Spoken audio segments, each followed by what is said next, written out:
দীর্ঘদিন সংস্কার না হওয়ায় ঠাকুরগাঁও শহরের অধিকাংশ সড়কেই এখন খানাগন্ধে ভরা। বেশিরভাগ রাস্তায় পিচ ও ইট খোয়া উঠে বহু গর্তের সৃষ্টি হয়েছে।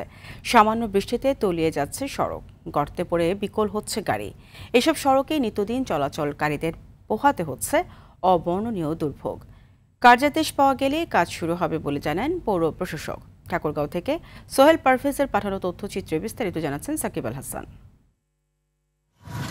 ঠাকুরগাঁও শহরের চৌরাস্তা থেকে কালীবাড়ি বাজার সরকারি বালিকা উচ্চ বিদ্যালয়, জেলা খাদ্য নিয়ন্ত্রকের দপ্তর, পানি উন্নয়ন বোর্ড ও ডিসি পর্যটন পার্ক যাওয়ার একমাত্র সড়ক এটি। প্রায় 2 কিলোমিটার দীর্ঘ এই সড়কে গড়ে প্রতি মিটারে রয়েছে অন্তত 3টি গর্ত। দীর্ঘদিন সংস্কার না হওয়ায় ইটের খোয়া উঠে গেছে। সামান্য বৃষ্টিতে এসব গর্তে জমছে পানি, প্রায়ই ঘটছে দুর্ঘটনা। অতিরিক্ত ঝাঁকিতে বিকল হয়ে পড়ছে গাড়ি। এই চৌরাস্তা থেকে সত্যবীর ব্রিজ পর্যন্ত এই রাস্তাটার অবস্থা অসম্ভব খারাপ, খুবই খারাপ। দেখা যায় যে রাস্তা ভাঙাচোরা থাকলে মানুষের যাতায়াত অনেক সমস্যা।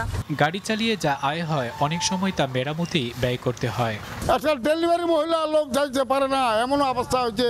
রাস্তাঘাট অতি শীঘ্র কাজ করতে হবে। পৌরসভার অধীনে 360 কোটি টাকার বরাদ্দ এসেছে। কার্যাদেশ দেওয়া হলে কাজ শুরু হবে বলে জানালেন পৌর প্রশাসক। 360 কোটি টাকার একটা বরাদ্দ এসেছে।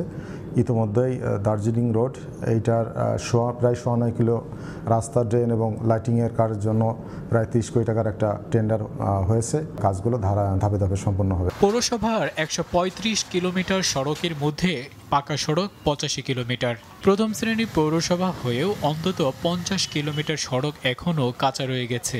দ্রুত এসব সড়ক সংস্কার করে জনভোগান্তি নিরসনের দাবি এলাকাবাসীর।